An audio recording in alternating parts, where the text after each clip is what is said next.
Hello everyone, thank you for the introduction. Before we get started, I just want to acknowledge that we've had some really amazing presentations at the summit, both yesterday and today, and there's some really great ones going on right now. So thank you for choosing this one and for coming to listen to our talks. So again, my name's Trevor. I use he, him, his pronouns. I work at the BC Centre on Substance Use with Dr. Rod Knight and his team there. And today I'm going to be talking about sexual minority men and substance use within the context of the opioid overdose crisis. And within that context, talking about how we can sort of tailor our drug policies and drug programs to more equitably promote safer substance use.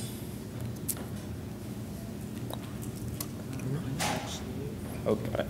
All right, so before we really get started, I want to acknowledge that I live, work, and learn on the unceded territories of the Coast Salish peoples, including the traditional homelands of the Musqueam, Squamish, and Tsleil-Waututh nations. And today we're talking about substance use. And while substance use is far from inherent to the lives of Indigenous families, homes, and communities, historic and ongoing colonialism has really positioned Indigenous people to be at greatest risk of substance use and substance use-related harms, including overdose and criminalization, which I'll talk a bit more about after. We'll skip that one. So first, a little bit of a background, talking about what the opioid overdose crisis is. So BC and other parts of the globe are really in the midst of a public health crisis related to opioid overdoses and a public health response to this crisis, which has recently been escalated as well. So this crisis is also directly linked to a highly contaminated drug supply, so a drug supply that's highly contaminated with fentanyl or with other synthetic analogs. I think most of us know what fentanyl is, but it's a very highly potent opioid that can cause overdoses in very tiny doses, like a grain of salt.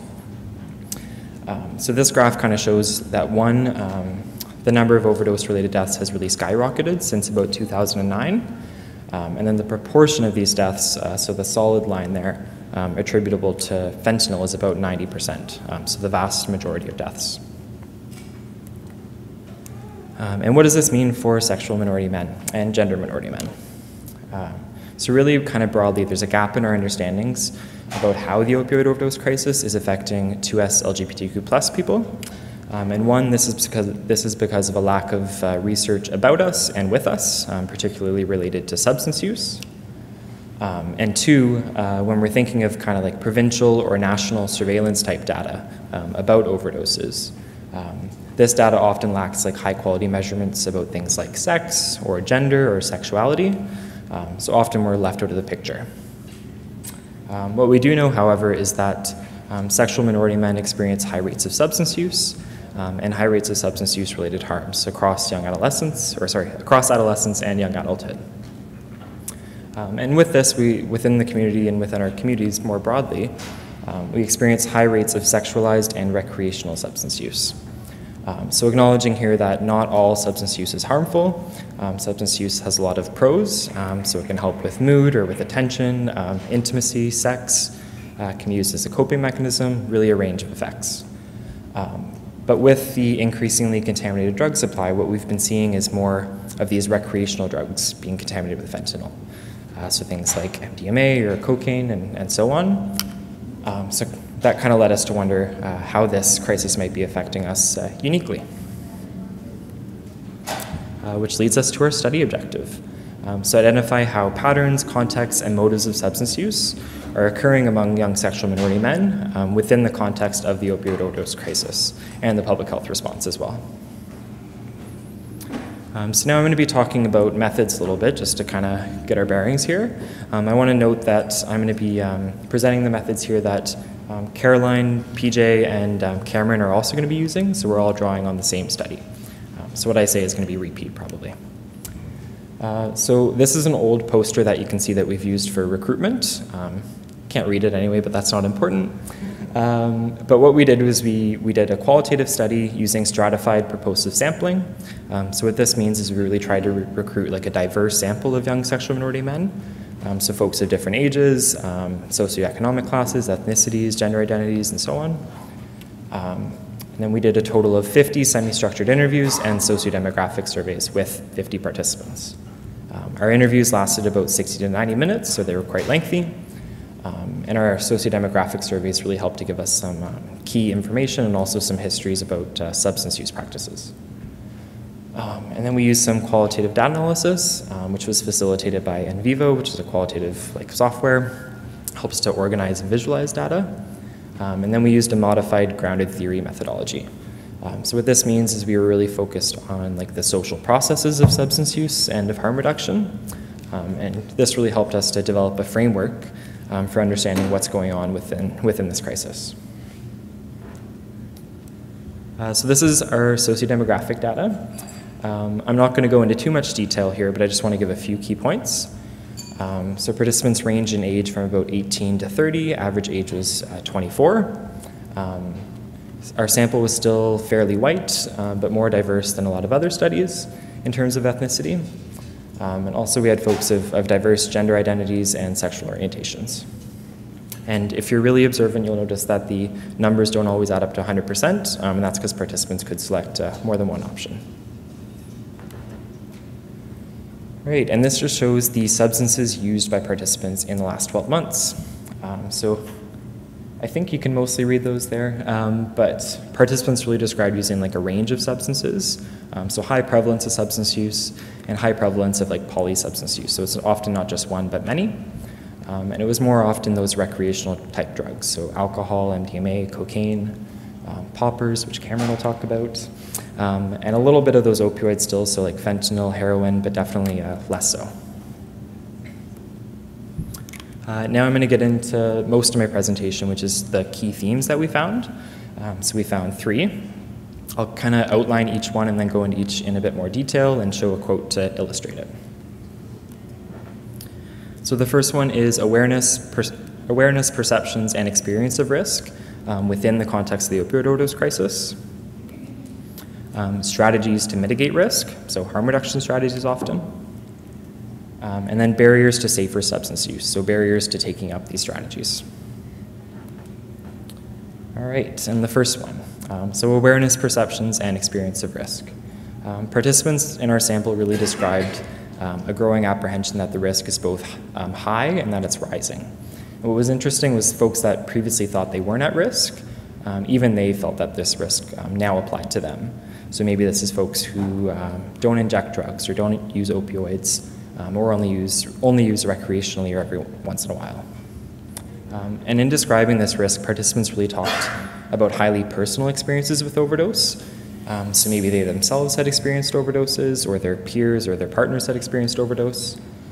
And in many cases, people had lost loved ones to overdose, which I think really speaks to the severity of this issue and the impact that it's having on our communities. So to illustrate this, fentanyl scares the crap out of me. It literally shivers me to my bones that some drug dealer could be cutting drugs with fentanyl, and people are, or could be, dying. It's like you're playing Russian roulette. So building on that, knowing that the risk is there and that the risk is quite severe, participants in our sample talked about a range of strategies to reduce that risk. So one of our main strategies was relying on trustworthy sources for procuring drugs. So often this was procuring substances from a trusted dealer that people have been to for months and months on end and haven't had any negative experiences. So that was kind of a step one to getting a safer drug supply.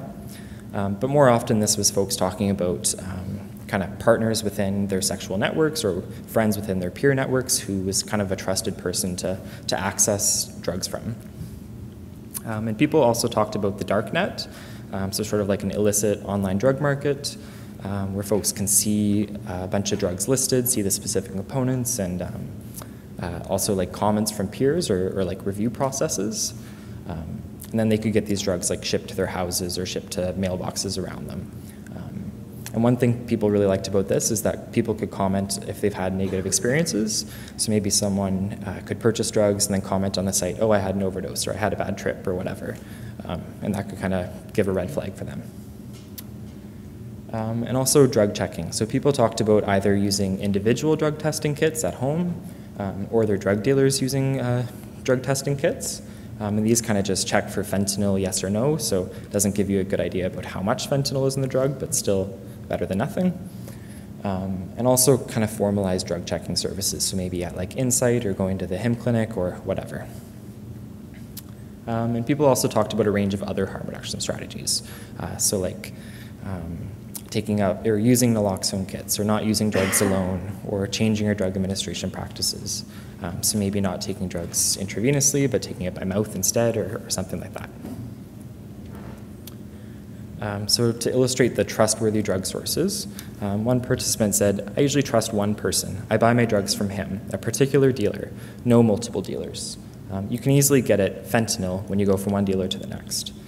And what was interesting is this participant compared the risk to having sex with multiple partners, unprotected sex, and they described how this was like increasing your risk of getting an STI or HIV or whatever. So they compared the sexual risk to the opioid overdose risk. Now the barriers to safer substance use. So as our findings kind of illustrated, folks are really taking up a lot of strategies to reduce the risk, but they're still meeting a bunch of barriers. Most of these barriers go back to penal, legal, and regulatory frameworks. So one was drug criminalization. So folks wanting to go get their drugs checked, for example, but fearing that their drugs might be taken away, or they might get incarcerated by police along the way. And also sometimes folks will talk about like wanting to bring naloxone kits to like bathhouses or bars or whatever, but feeling that it wasn't a safe space to do it. And they'd be like singled out. And also the contaminated drug supply. So even though people are really taking up these strategies to lower their risk, that risk is still there. And all comes back to that contaminated drug supply, which is the main issue. And also a strained healthcare system. So kind of broadly, like a lack of health services and a lack of funding for services, but also a lack of services that are safe and accessible for sexual minority men. So people talked about going to a particular venue and feeling that that space wasn't for them, or even being outright told, like, no, this isn't for you, this is just for folks who inject drugs, or just folks who are street entrenched, or whatever. So to illustrate this, one participant said, "To test the drugs, how do you think you're not going to be put away or incarcerated for having them? I think the drug users have enough to worry about. They shouldn't have to be worried about being put away just because they want to be safe, you know?" So again, on the one side, wanting to be safe, and on the one side, wanting to use drugs, and not really being able to bring those together. So our key takeaway messages, again, like our participants are really taking up a ton of individual and collective harm reduction strategies, and I think this really speaks to the strength and resiliency of our communities within this crisis. Nevertheless, we continue to experience significant substance use-related harms, including overdose. And then I would say that the current state and healthcare system response, to an extent, is failing young sexual minority men and others who use drugs. So certainly while we have individual healthcare providers or services that are doing really great work, I think we need to do more at a policy or at a structural level. Which brings us to our implications for policy. So one was decriminalization of substance use. So again, if we want people to be having open conversations about substance use and using drugs in safe ways and taking up harm reduction services, we really need to be making the spaces in a society where it's okay to use drugs safely and where it's not as stigmatized or criminalized. And also a regulated drug supply. So again, all of these harm reduction strategies are great, but they're not addressing the root cause of the issue, which is the contaminated drug supply with fentanyl. And participants really expressed a great interest in regulated drug supplies, and I think relying on trusted drug sources or online drug markets was kind of their way of expressing this. And lastly, the provision of safe and accessible substance use services for 2S LGBTQ+ people. So I think across the board, we need healthcare providers to be more safe and non-judgmental and non-stigmatizing. But I also think we need more queer-specific services. And again, in the community, you know, we have a lot of great resources, but especially outside of Vancouver, maybe in rural areas, there's a lot more we can do to have services that are really like tailored to our unique needs and context of substance use. And I'll just quickly thank all the participants for sharing their time and their stories, and some folks who helped with the study. So Natasha Parent, who's here, helped with the coding and with the interviews. Caroline, who's going to speak next, helped with data analysis and with the writing of this paper, and just our team more broadly, and with our funders for giving us the money. And that's all I have for you. Thank you.